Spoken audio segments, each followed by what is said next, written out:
لوحنا الدم تاخندا واستولوا الأغلي نندا أين أيلا هيسئتم إن أيلو مودي جدا وتكايا.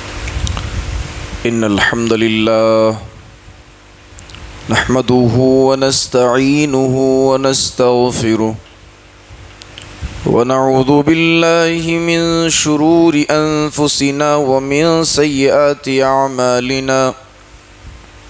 من يهده الله فلا مضل له ومن يضلله فلا هادي له.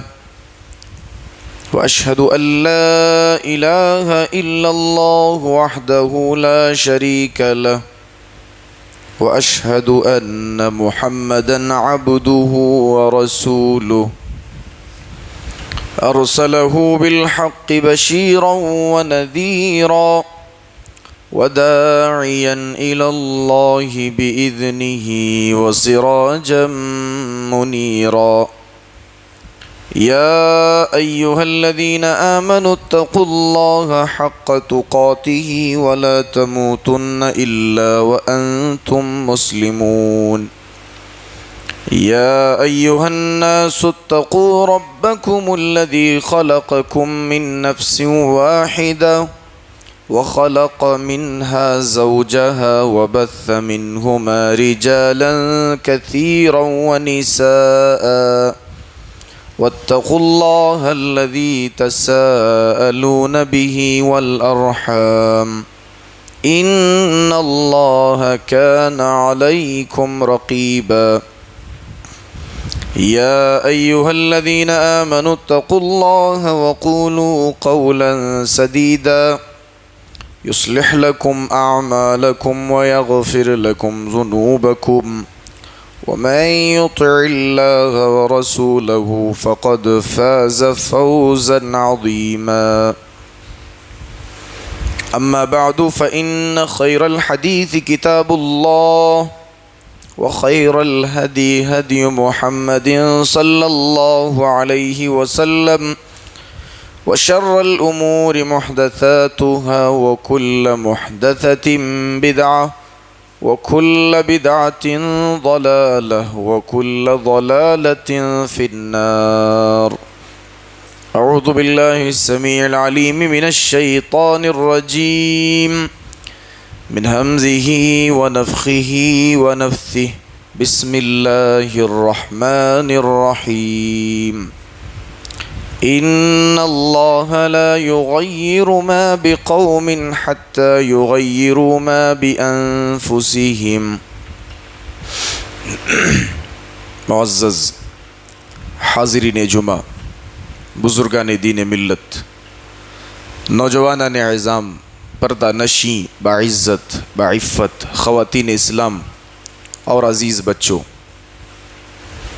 تمام قسم کی تعریف و توصیف، بڑائی و بزرگی، عظمت و کبریائی اس اللہ وحدہ لا شریک کے لیے ہے جس نے ہم انسانوں کو اس دنیا کے اندر اشرف المخلوقات کا درجہ دیا اور ہماری رشد و ہدایت کے لیے، ہماری کامیابی و کامرانی کے لیے، ہماری فلاح و بہبودی کے لیے اللہ سبحانہ و تعالیٰ نے بے شمار انبیاء کرام علیہم السلام کو اس دنیا کے اندر مبعوث فرمایا.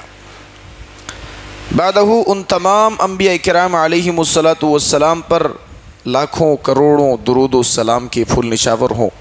خصوصاً ہمارے اور آپ کے آخری نبی احمد مجتبیٰ محمد مصطفیٰ جناب محمد الرسول اللہ صلی اللہ علیہ وسلم پر اللہم صلی علیہ اللہم بارک علیہ. معزز سامعین، آزادی یہ انسان کا فطری حق ہے. اللہ تبارک و تعالیٰ نے ہر انسان کو آزاد پیدا کیا، ہر کسی کی غلامی سے آزاد پیدا کیا، کسی کے ظلم و ستم سے آزاد پیدا کیا. اور یہ آزادی ایسی ہے کہ انسان کو کوئی قید کر کے نہیں رکھ سکتا. کیوں؟ یہ ایک فطری حق ہے. جس طریقے سے بولنا یہ آپ کا فطری حق ہے، چلنا یہ آپ کا فطری حق ہے، دیکھنا سننا یہ ہمارا اور آپ کا فطری حق ہے۔ بالکل اسی طرح اللہ تبارک و تعالیٰ نے بھی انسان کو آزاد پیدا کیا اور یہ آزادی انسان کا فطری حق ہے۔ اللہ سبحانہ و تعالیٰ نے آزاد پیدا کیا اور انسانوں کو بڑی عزتوں سے نوازا۔ جب انسان کسی کی غلامی کرنے لگ جائے تو وہ جو عزت اللہ نے اسے دی تھی وہ عزت ختم ہو جاتی ہے۔ اللہ نے فرمایا وَلَقَدْ كَرَّمْنَا بَنِي آدم، ہم نے بنی آدم کو پیدا کیا تو کیسے؟ بڑے عزت کے ساتھ۔ اس دنیا میں بھیجا تو کیسے؟ بڑی عزت کے ساتھ بھیجا، اور یہ جو زندگی گزارنے کے لیے ہم نے انہیں شب و روز دیے، یہ زندگی دی، یہ نعمتیں دی، کیسے؟ وَلَقَدْ كَرَّمْنَا بَنِي آدم، ہم نے بنی آدم کو بڑی عزتوں سے نوازا۔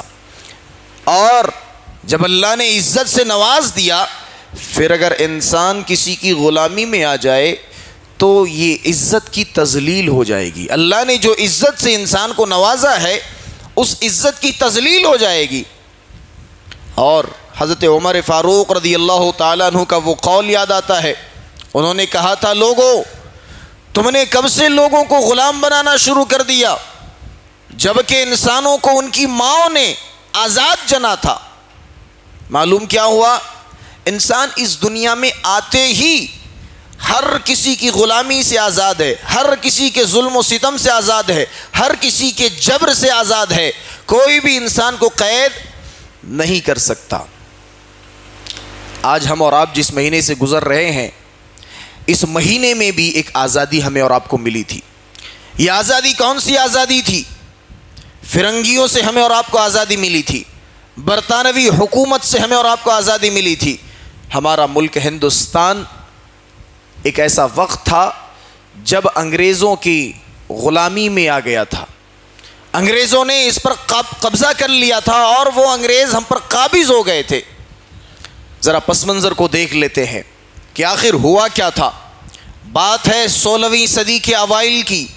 16ویں صدی میں مغل سلطنت کے بادشاہ جہانگیر کی اس وقت بادشاہت چل رہی تھی۔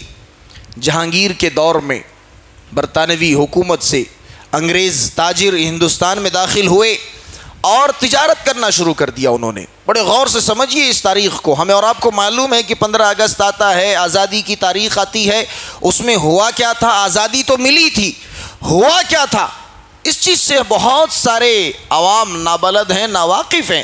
جاننا بہت ضروری ہے، ہمیں اپنی تاریخ جاننا بہت ضروری ہے، ہندوستان کی تاریخ جاننا ضروری ہے۔ آج ویسے ہی ہم پر لوگ سوال اٹھاتے ہیں کہ تم ہندوستانی نہیں ہو، تمہارے اندر ہندوستان کی محبت نہیں ہے، تم وطن کی محبت اپنے دل میں نہیں رکھتے ہو۔ یہ طرح طرح کے الزامات آج ہم پر لگتے ہیں، لہٰذا اپنی تاریخ، ہندوستان کی تاریخ یاد رکھنا ہمارے لیے بہت ضروری ہے۔ 16ویں صدی کے اوائل میں جہانگیر کے دور میں برطانوی حکومت سے انگریزی تجارت دار ہندوستان میں داخل ہوئے، اور ہندوستان کا پس منظر دیکھ لیجئے۔ پس منظر کیسا تھا؟ ہندوستان اس وقت کیسی تھی؟ یہ ملک کیسا تھا؟ یہ ہندوستان کیسا تھا؟ اس وقت ہندوستان کو سونے کی چڑیا کہا جاتا تھا۔ سونے کی چڑیا، بڑی خوبصورت چیزیں یہاں پر رکھی ہوئی تھی، ہیرے جواہرات کی بھرمار تھی، اور ہندوستان ایک بڑا خوبصورت سا ملک تھا۔ جب وہ تجارت دار ہندوستان میں آئے، انہوں نے تجارت کرنا شروع کیا اور کافی دنوں تک تجارت کیا، لیکن ان کے ارادے بگڑنے لگ گئے۔ ان کی نگاہیں، ان کی آزاد نگاہوں نے ہندوستان کے خزانوں پر نظریں ٹکا لی، ان کی آزاد نگاہوں نے ہندوستان کی قیمتی اشیاء پر نظر ٹکا لی، اور انہوں نے تخیلاتی طور پر ہندوستان کو لوٹ لیا تھا۔ تخیلاتی طور پر انہوں نے ہندوستان پر قبضہ کر لیا تھا۔ انہوں نے یہ سوچ لیا تھا، عزم کر لیا تھا اور ارادہ کر لیا تھا کہ اب ہم ہندوستان کو لوٹ لیں گے۔ ہمیں داخلہ تو مل گیا ہندوستان میں، تجارت و کاروبار کے غرض سے ہم آ گئے ہیں، لہٰذا اب دھیرے دھیرے ہم اپنے پنجے استبداد کو یہاں مضبوط کریں گے اور یہاں کے باشندوں کو اپنا غلام بنا لیں گے۔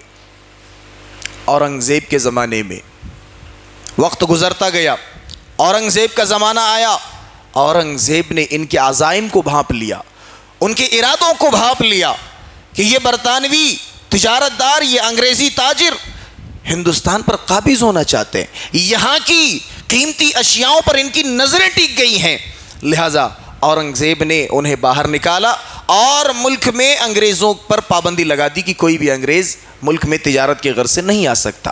جب پابندی لگ گئی، بڑی منتوں کے بعد، بڑی سماجتوں کے بعد اور بڑے ریکویسٹ کے بعد دوبارہ اجازت دی گئی، اور اس بار باقاعدہ انہوں نے یہ کہا کہ ہم صرف تجارت کریں گے۔ چلے بھائی، معاہدہ ہو گیا، اب پھر سے وہ ہندوستان آنے لگ گئے، اور اس بار جب انہیں ہندوستان میں داخلہ ملا تو انہوں نے سب سے پہلے اپنی طاقت کو مستحکم بنانے کے لیے، اپنی طاقت کو اور مضبوط بنانے کے لیے انہوں نے کمپنیاں کھولیں، فیکٹری کھولیں، اور اپنے قدم کو یہاں پر جمانے کی کوشش کی۔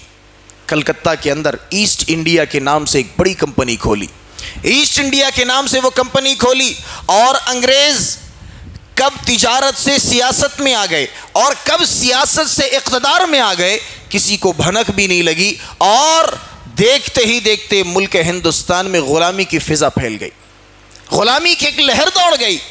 کیا مسلمان، کیا ہندو، کیا سکھ، کیا عیسائی، ہر کسی کو انہوں نے اپنا غلام بنا لیا، ہر کسی پر انہوں نے ظلم و جبر کا مظاہرہ پیش کرنا شروع کر دیا، اور ہر کسی کو مارنا پیٹنا شروع کر دیا، اور اپنے غلامی میں انہوں نے رکھنا شروع کر دیا۔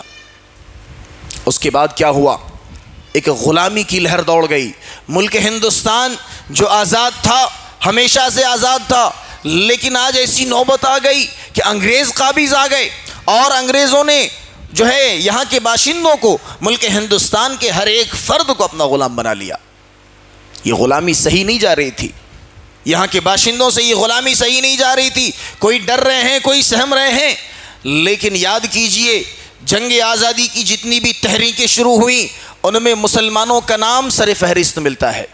جب غلامی کی فضا قائم ہوئی تو سب سے پہلے 17ویں صدی میں مولانا شاہ ولی اللہ محدث دہلوی رحمہ اللہ اٹھے اور لوگوں میں جہاد فی سبیل اللہ کی روح پھونکی۔ تصور کیجئے کون اٹھتا ہے سب سے پہلے؟ مولانا شاہ ولی اللہ محدث دہلوی، دہلی کا رہنے والا باشندہ اٹھتا ہے، مولانا ہے، لوگوں میں جہاد فی سبیل اللہ کی روح پھونکتا ہے، اور لوگوں کو کہتا ہے لوگوں یہ غلامی تمہارے حق میں نہیں ہے، لوگوں یہ غلامی تمہارے اللہ تبارک و تعالی نے جب تمہیں آزاد بنایا تم کسی کی غلامی کیوں کرو گے؟ جہاد فی سبیل اللہ کے تعلق سے لوگوں کو اکسایا، لوگوں کے دلوں میں جذبہ پیدا کیا کہ یہ غلامی ہمارے حق میں نہیں ہے، یہ غلامی ہمارے لیے بہتر نہیں ہے، لہٰذا تم جہاد کرو۔ جب مولانا شاہ ولی اللہ محدث دہلوی رحمہ اللہ نے یہ جہاد کا لفظ استعمال کیا، آج اسی لفظ پر لوگ لڑ جاتے ہیں نا کہ مسلمان جہادی ہے، مسلمان جہاد کرتے، اس ایک لفظ کی بنیاد پر مسلمانوں کے اندر ہی نہیں بلکہ کیا ہندو، کیا سکھ، کیا عیسائی، سبوں نے اپنے اندر جہاد کا جذبہ پیدا کیا، اور تحریکیں شروع ہوئی۔ مولانا شاہ ولی اللہ محدث دہلوی رحمہ اللہ کے بعد مولانا شاہ عبدالعزیز محدث دہلوی رحمہ اللہ، انہوں نے بھی باقاعدہ فتویٰ جاری کیا کہ اب ہمیں انگریزوں کے خلاف جہاد کرنا ہے، ہمیں اب انگریزوں کے خلاف لڑنا ہے، اور بہت ساری تحریکیں چلی، بہت سارے مسلمانوں نے اپنے جان کا نذرانہ پیش کیا۔ بالآخر مغل بادشاہ، آخری مغل بادشاہ 17ویں صدی کے آخر میں آخری مغل بادشاہ بہادر شاہ ظفر کے دور میں، اور اسی کی قیادت میں، بہادر شاہ ظفر کی قیادت میں جنگ آزادی کا پہلا معرکہ پیش آیا، لیکن اس وقت کامیابی نہیں ملی، بہت سارے مسلمان مارے گئے، بہت سارے ماؤں کے بچے یتیم ہوئے، بہت سارے بچے اس وقت اپنے باپ کو کھویا، بہت ساری بہنوں نے اپنا محافظ کھویا، بہت ساری ماؤں نے آنسوؤں سے اپنے آنچلوں کو بھگویا، بہت سارے لوگوں نے اپنے قریبی کو کھویا، اور سبوں نے اپنی اپنی جان کا نذرانہ پیش کیا۔ وقت بڑھتا گیا، حالات بدلتے گئے، اور آگے بڑھتے جائیے، ملک میں ایسے بھی حالات پیدا ہوئے کہ لوگ جب ان کی مخالفت کرنا شروع کر دیے، پھانسی کے پھندوں پر لوگوں کو لٹکانا شروع کر دیا گیا، اور آج جب مسلمانوں کا تذکرہ کیا جاتا ہے، آج جب جنگ آزادی کا تذکرہ ہوتا ہے تو مسلمانوں کی تاریخ کو مٹانے کی کوششیں کی جاتی ہیں کہ مسلمانوں کی اس میں تاریخ نہیں ہے۔ بھئی ہم نے تو کبھی کسی غیر مسلم کا نام نہیں مٹایا، ہم نے تو کبھی سکھ کا نام نہیں مٹایا، ہم نے کبھی کسی عیسائی کا نام نہیں مٹایا، ہم نے تو کبھی اس سے انکار بھی نہیں کیا کہ نہیں ہندو جنگ آزادی میں شامل نہیں تھے، ہم نے کبھی انکار نہیں کیا کہ سکھ جنگ آزادی میں شامل نہیں تھے، ہم نے کبھی یہ انکار نہیں کیا کہ عیسائی جنگ آزادی میں شامل نہیں تھے۔ پھر آج لوگ جب جنگ آزادی کا تذکرہ کرتے ہیں تو مسلمانوں کا نام کیوں مٹانے لگتے ہیں؟ مسلمانوں کا نام کیوں مٹانے لگتے ہیں؟ یاد کیجئے اشفاق اللہ خان کو، جنہوں نے پھانسی کے پھندے کو چوم لیا اور پھانسی کے پھندے پر لٹک گئے، اس ملک کی آزادی کے لیے اپنی جان کا نذرانہ پیش کر دیا۔ یاد کیجئے علماء صادق پور پٹنہ، کون ہے یہ علماء صادق پور پٹنہ؟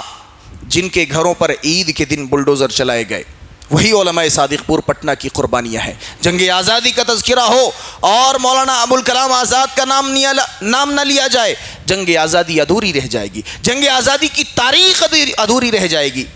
کون ہے مولانا ابوالکلام آزاد؟ جنہوں نے جنگ آزادی کے اس معرکے میں شامل ہوئے، 15 سالوں تک انہیں جیل میں رہنا پڑا، اپنے قیمتی 15 سال انہوں نے جیل میں گزار دیے۔ مولانا ابوالکلام آزاد کا نام آج مٹایا جاتا ہے۔ کون ہے وہ کشمیر سے کنیا کماری تک 27,000 مسلمانوں کے لٹکتے ہوئے وہ جسم آج بھی گواہی دیتے ہیں۔ کشمیر سے کنیا کماری تک جو روڈ ہے اس میں ہر ایک درخت پر مسلمانوں کو لٹکایا گیا، پھانسی کے پھندوں پر لٹکایا گیا۔ کیوں؟ تاکہ لوگ ڈر جائے۔ پھانسی کے پھندوں پر لٹکایا گیا اور برطانوی حکومت نے، برٹش نے، انگریزوں نے یہ سوچا کہ یہ پھانسی کے پھندے کو دیکھ کر کے لوگ لٹک جائیں گے، لیکن انہیں کیا معلوم تھا کہ ملک میں مسلمان بھی رہتے ہیں، ملک میں مومن بھی رہتا ہے جو اللہ کے علاوہ کسی سے نہیں ڈرتا، اللہ کے سوا کسی کا بھی ڈر اپنے دل میں نہیں رکھتا۔ وہ مسلمان کب پیچھے ہٹنے والے تھے؟ علماء صادق پور آئے، علماء صادق پور کی قربانیاں دیکھے اور مولانا ابوالکلام آزاد کی قربانیاں دیکھیے۔ اسی طریقے سے ہر کسی نے بلا کسی مذہبی تفریق، ہندو نے، سکھ نے، عیسائی نے، مسلمانوں نے، ہر کسی نے اس جنگ آزادی میں حصہ لیا، اور جتنے قسم کے لوگ موجود تھے، جتنے طبقے کے لوگ موجود تھے، جتنے جماعت کے لوگ موجود تھے، ہر ایک نے بڑھ چڑھ کر کے حصہ لیا۔ شاعروں نے اپنی شاعری کے ذریعے سے، خطیبوں نے اپنی خطابت کے ذریعے سے، علماء نے اپنے علم کے ذریعے سے، ادیبوں نے اپنے ادب کے ذریعے سے، صحافیوں نے اپنی صحافت کے ذریعے سے، اور دانشوروں نے اپنے دانش مندی کے ذریعے سے اس ملک میں جنگ آزادی میں حصہ لیا۔ اور یاد کیجئے جنگ آزادی میں شاعروں کا بڑا کردار رہا، شاعروں کا بڑا کردار رہا۔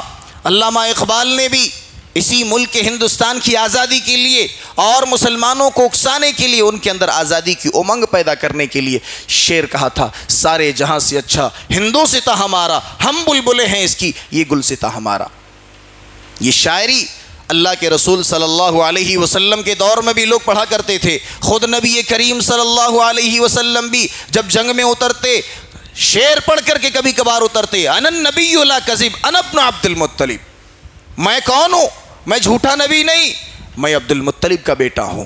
وہی چیز کو شاعروں نے اپنایا اور اپنی اپنی شاعری کے ذریعے سے لوگوں میں جنگ آزادی کی ایک امنگ دوڑائی۔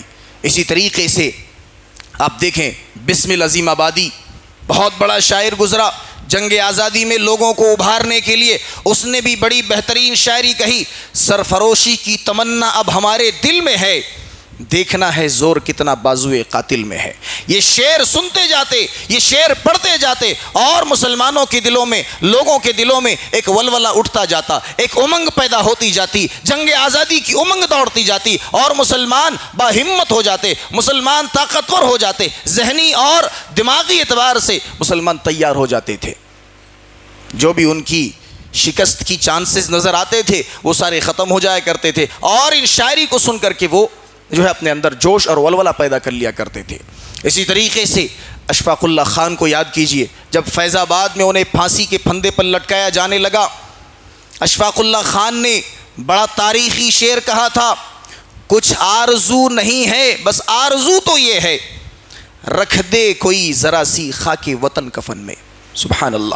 آج لوگ مسلمانوں سے وطن پرستی کا ثبوت مانگتے ہیں کہ تم وطن پرست ہو، ثبوت دو۔ کیا ثبوت دے ہم؟ اشفاق اللہ خان پھانسی کے پھندے کو چومتے وقت کہتا ہے کچھ آرزو نہیں ہے، بس آرزو تو یہ ہے رکھ دے کوئی کفن میں، رکھ دے کوئی ذرا سی خاک وطن کفن میں۔ کہتے ہیں کہ مٹی، یہ جو میرے ہندوستان کی مٹی ہے، جب میں مر جاؤں تو میرے کفن میں ذرا سی مٹی لا کر کے رکھ دینا۔ یہ دیش سے محبت نہیں ہے تو کیا ہے؟ آج ہمیں سوال کیا جاتا ہے، نوجوانوں تم سے کہتا ہوں، آج جب تم سے سوال کیا جائے، آج جب تم سے کوئی محبتیں جو ہے اپنے دل میں ہندوستان کی محبت ہے یا نہیں ہے دکھانے کو کہا جائے، انہیں اعظم خان کی وہ بات یاد دلاؤ، اعظم خان کے وہ جملے دہراؤ ان کے سامنے کہ جب 1947 میں ہندوستان کا بٹوارا ہوا، جب ہندوستان کا بٹوارا ہوا، ہمیں حق تھا پاکستان جانے کا، تمہیں نہیں تھا۔ ہمیں حق تھا پاکستان جانے کا، تمہارے پاس کوئی اختیار نہیں تھا۔ ہم چاہتے تو ہم مسلمان تھے، ہم جا سکتے تھے، لیکن نہیں، ہم نے یہ طے کیا، ہمارے اجداد نے یہ طے کیا کہ یہ ملک ہمارا ہے، اس ملک میں ہمارے اجداد کی قبریں ہیں، اس ملک میں ہماری نشانیاں ہیں، تاج محل ہے، لال قلعہ ہے، جامع مسجد ہے دلی کی، اور بھی بہت ساری نشانیاں ہیں ہندوستان میں ہمارے مسلمانوں کی۔ ہم اس دیش کو کیوں چھوڑیں؟ ہم اس ملک کو کیوں چھوڑیں؟ اور یاد رکھیں، ہمیں کسی نے مجبور نہیں کیا تھا، اس ملک میں رہنے کے لیے ہمیں کسی نے مجبور نہیں کیا، ہم نے خود اپنی پسند سے اس ملک میں رہنا پسند کیا۔ ہمارے اجداد نے طے کیا کہ ہم اسی ملک میں رہیں گے، اور آج لوگ ہم سے ہی سوال کرتے ہیں کہ تم دکھاؤ محبت ہے کہ نہیں تمہیں دل میں، یہ ترانہ پڑھو، وہ ترانہ پڑھو تو سارے جہاں سے اچھا پڑھو۔ آج لوگ ایسے ایسے سوالات اور ایسے ایسے اعتراضات کرتے ہیں کہ جن کے اعتراضات اور جن کے سوالات بالکل بے جا ہیں۔ ارے بھائی، وطن کی محبت تو انبیاء کی سنت ہوا کرتی تھی، وطن کی محبت انبیاء کی سنت ہے۔ یاد کیجئے ابراہیم علیہ السلام کو، حضرت ابراہیم علیہ السلام جب مکہ شہر میں داخل ہوتے ہیں، جب مکہ شہر میں داخل ہو جاتے ہیں تو اللہ تبارک و تعالیٰ سے کیا دعا کرتے ہیں؟ بارگاہ الہی میں ہاتھ اٹھاتے ہیں اور دعا کرتے ہیں، وَإِذْ قَالَ إِبْرَاهِيمُ رَبِّ اجْعَلْ هَٰذَا بَلَدًا آمِنًا، اے اللہ، اے میرے پروردگار، جس شہر میں میں ہوں، جس وطن میں میں ہوں، رب اجعل ھذا بلدن آمنا، اس شہر کو، اس ملک کو تو امن والا بنا دے، سلامتی والا بنا دے۔ آپ ذرا تصور کریں، کوئی آدمی جہاں پر رہتا ہے اور جس جگہ پر وہ رہنا پسند کرتا ہے، جہاں کے امن اور خوشگوار ماحول کے لیے وہ اللہ سے دعائیں کرتا ہے، کیا یہ وطن کی محبت نہیں ہے؟ کیا یہ اپنے ملک سے محبت کی دلیل نہیں ہے؟ ابراہیم علیہ السلام نے دعا کی، اے اللہ، اس مکہ کو، اس وطن کو تو امن و سلامتی کا گہوارہ بنا دے، خوشگوار ماحول پیدا کر دے۔ اور نبی کریم صلی اللہ علیہ وسلم جب ہجرت کر کے مکہ سے جانے لگے، جب مکہ کی سرحد سے گزرنے لگے، تو آپ صلی اللہ علیہ وسلم نے مدینے کی طرف جاتے ہوئے مکہ کو پیچھے مڑ کر کے دیکھا اور کہا تھا، اے مکہ، اگر تیرے باشندے مجھے تجھ سے نہ نکالتے تو اللہ کی قسم میں کبھی بھی تجھ سے باہر نہیں جاتا، میں تجھے چھوڑ کر کے نہیں جاتا۔ میرے بھائیوں، بتائیے کیا یہ محبت جو ہے وطن کی محبت کی دلیل نہیں ہے تو کیا ہے؟ انبیاء نے ہمیں سکھایا کہ جس جگہ پر ہم رہتے ہیں وہاں سے ہمیں محبت ہونی چاہیے۔ ابراہیم علیہ السلام نے سکھایا، جناب محمد رسول اللہ صلی اللہ علیہ وسلم نے سکھایا۔ اور آج لوگ کہتے ہیں کہ تمہارے دل میں محبت نہیں ہے۔ آج لوگ کہتے ہیں کیسے کیسے تڑپ کر کے علماء نے دعا کی، آزادی کے لیے بھی کیسے کیسے تڑپ کر کے دعا کی۔ معلوم ہے آپ کو، اللہ کے رسول صلی اللہ علیہ وسلم نے جس طریقے سے جنگ بدر کے لیے اللہ سے دعا کی تھی، یاد ہے جنگ بدر کے لیے اللہ نے کیسے دعا کی تھی؟ اللہ کے رسول صلی اللہ علیہ وسلم ہے، صبح جنگ ہونے والی ہے، کافروں کا ایک جم غفیر ہے، مسلمانوں کی ایک چھوٹی سی جماعت ہے، اللہ کے رسول سجدے میں گر جاتے ہیں، کبھی سجدے سے سر کو اٹھاتے ہیں، کبھی بازوؤں کو آسمان کی طرف اٹھاتے ہیں، آپ کے کندھے سے چادر مبارک گر جاتی ہے، ابو بکر صدیق رضی اللہ تعالیٰ عنہ سامنے ہیں، اللہ کے رسول کو دیکھتے ہیں، صحابہ اپنے اپنے خیموں میں ہیں، کوئی صحابی تہجد کی نماز پڑھ رہا ہے، کوئی صحابی دعا کر رہا ہے، کوئی صحابی سو رہے ہیں۔ اللہ کے رسول صلی اللہ علیہ وسلم بارگاہ الہی میں ہاتھ اٹھاتے، اے اللہ، اللہم ان تہلک ہذہ العصابہ لا تعبد فی الارض، اے اللہ، اگر یہ چھوٹی سی جماعت کل میدان بدر میں ہار جاتی ہے، شکست کھا جاتی ہے، اے اللہ لم تعبد فی الارض، قیامت تک تیری عبادت کرنے والا اس دنیا میں کوئی نہیں بچے گا۔ اللہ اکبر، اتنے بڑے جملے استعمال کرتے ہیں نبی کریم صلی اللہ علیہ وسلم۔ اے اللہ اگر یہ جو چھوٹی سی جماعت 313 پر مشتمل یہ جو جماعت ہے، اللہ اگر کل صبح بدر کے میدان میں یہ جماعت ہار جائے، شکست انہیں آ جائے، اے اللہ قیامت تک تیرا نام لینے والا اس دنیا میں کوئی باقی نہ رہے گا۔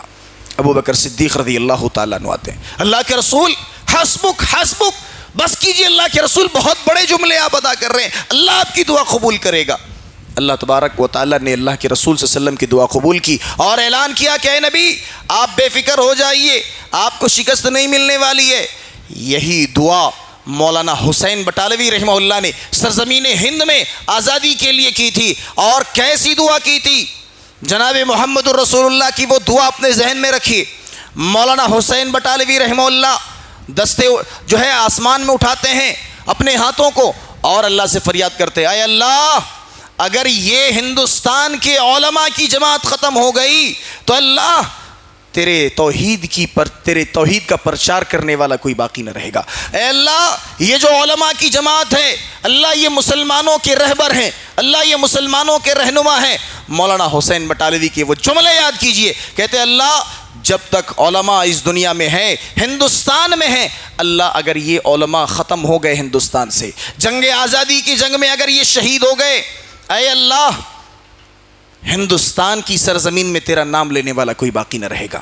وہی جملے دہراتے ہیں، لیکن کہتے ہیں کہ ہندوستان میں تیرا نام لینے والا کوئی باقی نہ رہے گا۔ اور ہمیں یقین ہے کہ اللہ تبارک و تعالیٰ نے ہمارے علماء کی دعاؤں کو قبول کیا، ہمارے علماء کی دعاؤں کو قبول کیا، اور مسلمانوں کی اور سارے لوگوں کی جو ہے محنتوں کو، کاوشوں کو اللہ تبارک و تعالیٰ نے رائگاں جانے نہیں دیا۔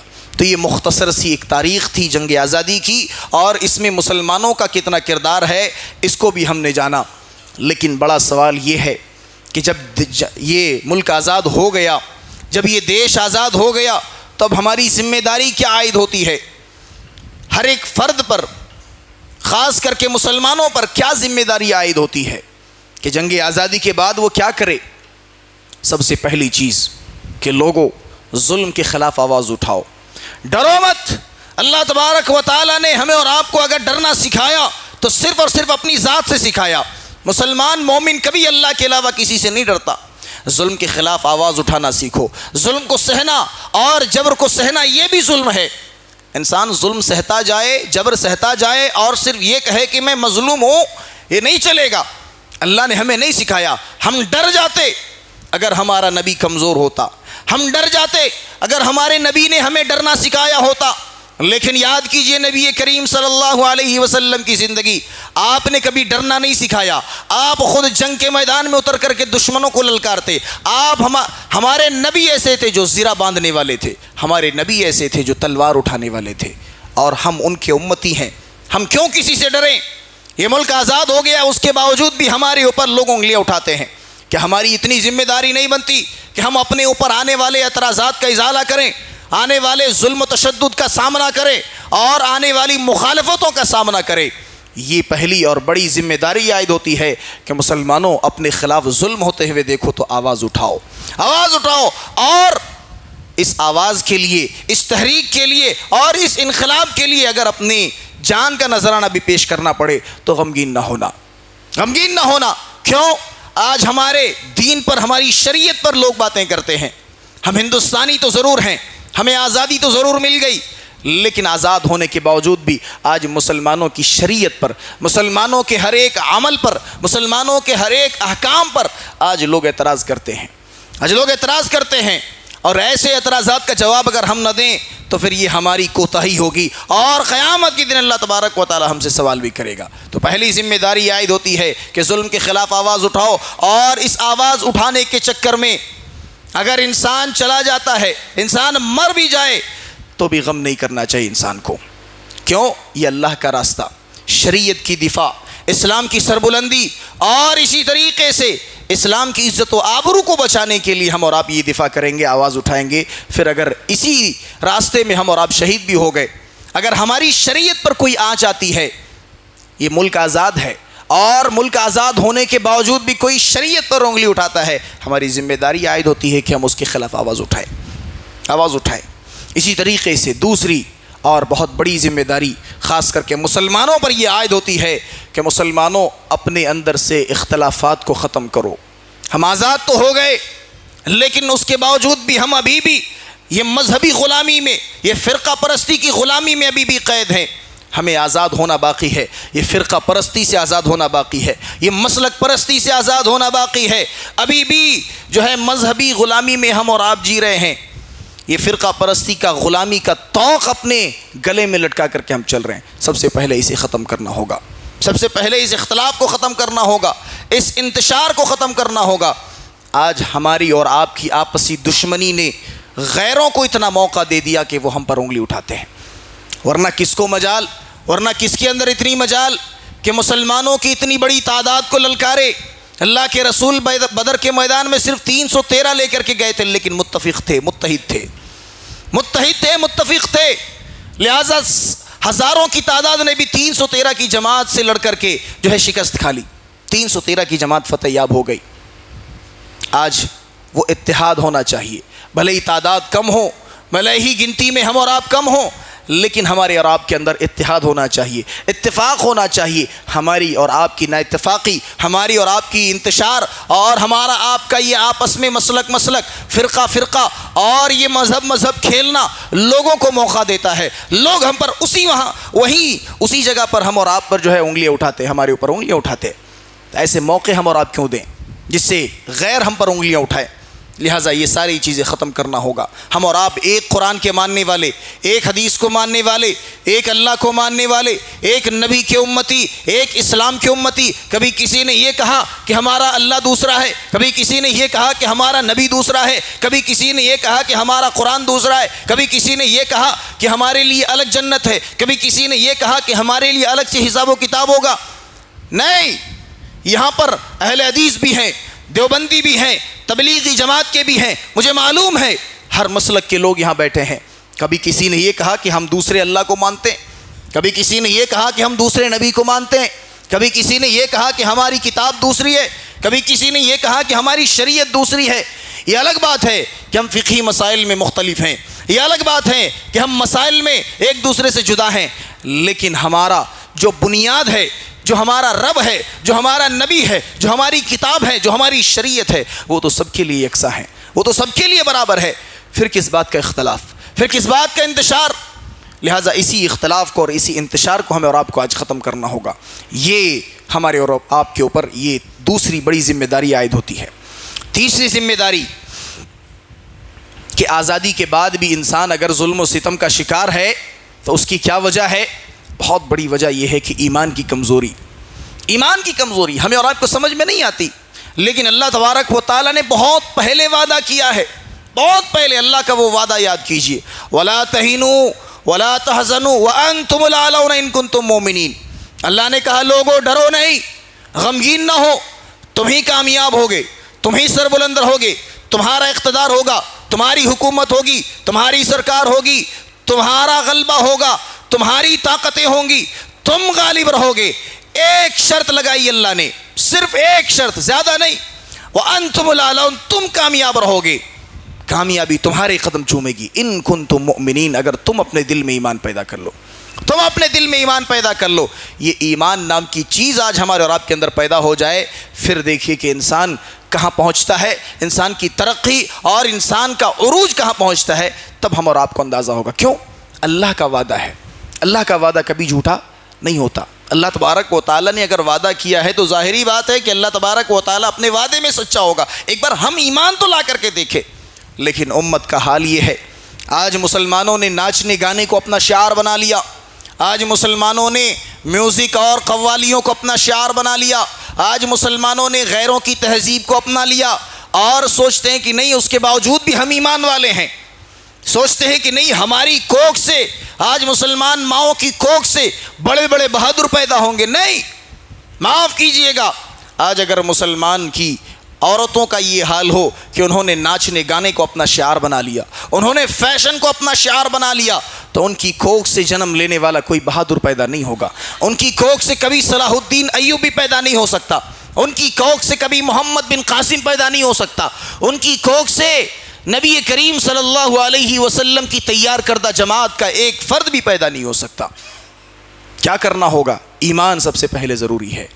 آزادی مل گئی ہمیں، اس کے باوجود بھی کیوں ہم پر انگلیاں اٹھائی جا رہی ہیں؟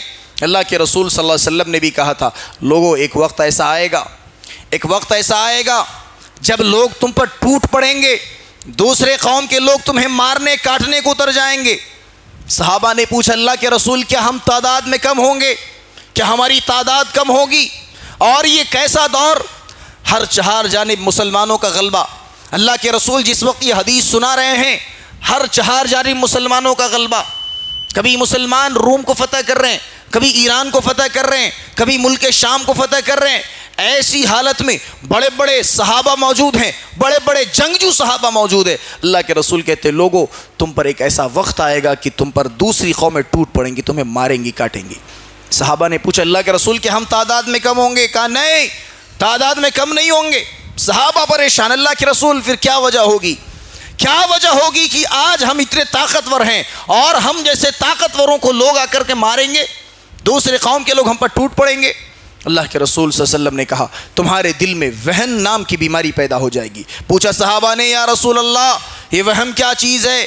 کہا حب الدنیا و کراہیت الموت، تمہارے دل میں دنیا کی محبت اور موت سے نفرت پیدا ہو جائے گی. آج سوال کیجئے، ایمان ختم ہے، ایمان ختم ہو گیا، دنیا کی محبت آ گئی، موت سے نفرت آ گئی. آج ہمارے اور آپ کے فیوچر پلاننگز بتاتے ہیں. آج مستقبل کے ہماری جو پلاننگز ہیں، 10 سال بعد ہم کیا کریں گے، 15 سال بعد ہم کیا کریں گے، 5 سال کے بعد ہم کیا کریں گے، یہ جو ایسے منصوبے ہیں، یہ منصوبے ہمیں بتاتے ہیں کہ آج ہمیں موت سے جو ہم اور آپ غافل ہو چکے ہیں. ورنہ اگر انسان موت کو یاد رکھے تو مستقبل کے لیے منصوبہ بندی نہیں کرتا، وہ فیوچر کے لیے وہ نہیں پلاننگ کرتا ہے کہ 10 سال بعد میں کیا کروں گا، 15 سال بعد کیا کروں گا. یہ آج ہمارے اور آپ کے اندر کی کمی ہے کہ آج ہم نے اور آپ نے اپنے دل سے موت کا خوف نکال دیا اور دنیا کی محبت پیدا کر لی. چوتھی اور آخری ذمہ داری ہمارے اور آپ کے اندر یہ عائد ہوتی ہے کہ اللہ تبارک و تعالیٰ کے لیے ہم اور آپ خالص مسلمان بن جائے. اللہ تبارک و تعالیٰ کے لیے ہم اور آپ خالص مسلمان بن جائے. کیوں؟ جب تک ہم اور آپ اپنی حالت کو خود نہیں بدلیں گے تب تک اللہ تبارک و تعالیٰ ہماری حالت نہیں بدلے گا. صحیح معنوں میں مسلمان بن جائیے، اللہ تبارک و تعالیٰ ہر چیز سے انسان کو آزادی دے گا. ہر چیز سے، ظلم و ستم سے، جبر و تشدد سے، قتل و غارت گیری سے، اور اسی طریقے سے ذلت و رسوائی سے، ہر چیز سے انسان کو آزادی مل جائے گی. لیکن شرط یہ ہے، اللہ تبارک و تعالیٰ نے شرط لگائی، ان اللہ لا یغیر ما بقوم حتی یغیروا ما بانفسہم، کہ بے شک اللہ تبارک و تعالیٰ اس وقت تک کسی قوم کی حالت کو نہیں بدلتا جب تک کہ وہ قوم اپنی حالت خود بدل نہ لے. جب تک قوم خود بدلنا نہ چاہے اللہ تبارک و تعالیٰ اس قوم کی حالت کو نہیں بدلتا. لمن شاء منکم ان یستقیم، تمہیں اللہ تبارک و تعالیٰ تبھی سیدھا راستہ دکھائے گا، تم میں سے اسی کو سیدھا راستہ دکھائے گا. لمن شاء منکم ان یستقیم، جو سیدھے راستے پر چلنا چاہے گا. لہٰذا اپنے حالات کو ہمیں اور آپ کو خود بدلنا ہوگا. جب تک ہم حالات بدلنے کے لیے تیار نہیں ہوں گے، اللہ تبارک و تعالیٰ کی طرف سے وعدہ ہے کہ ہم تمہارے حالات کو نہیں بدلیں گے. جب تک تم بدلنا نہیں چاہو ہم تمہیں نہیں بدلیں گے. تو یہ چند بنیادی باتیں تھیں، ہمیں اور آپ کو سمجھنا چاہیے. جنگ آزادی کے جو ہے اس موقع پر ہمیں اور آپ کو اپنے جو بھی ہمارے اکابر، جو بھی ہمارے اجداد جنہوں نے قربانیاں پیش کی، اپنی جانوں کا، اپنی مالوں کا نذرانہ پیش کیا، ان کی قربانیوں کو یاد رکھتے ہوئے ان سے ہمیں اور آپ کو سبق لینا چاہیے. اور مستقبل میں انہی قربانیوں سے ہمیں اور آپ کو سیکھ کر کے ہمارے اوپر جو ذمہ داریاں عائد ہوتی ہیں ان ذمہ داریوں کو کما حق ادا کرنا چاہیے. آئیے اللہ سے دعا کرتے ہیں کہ اللہ سبحانہ و تعالیٰ تمام لوگوں کو کہی سنی باتوں کو سمجھنے اور ان پر صحیح عمل کرنے کی توفیق عطا فرما. اللہ تبارک و تعالیٰ ہماری خطاؤں کو، ہمارے گناہوں کو درگزر فرما. اللہ ہمارے جو بھی نیک اعمال ہیں اپنے فضل و کرم سے قبول فرما لے. اللہ ہم اس دنیا میں جب تک زندہ رکھ، حالت اسلام میں زندہ رکھ، اور جب ہمارا خاتمہ ہو تو خاتمہ بالخیر ہو. اقول قولی ھذا واستغفر اللہ لی ولکم ولسائر المسلمین انہ تعالی جواد ملک بر رؤوف رحیم.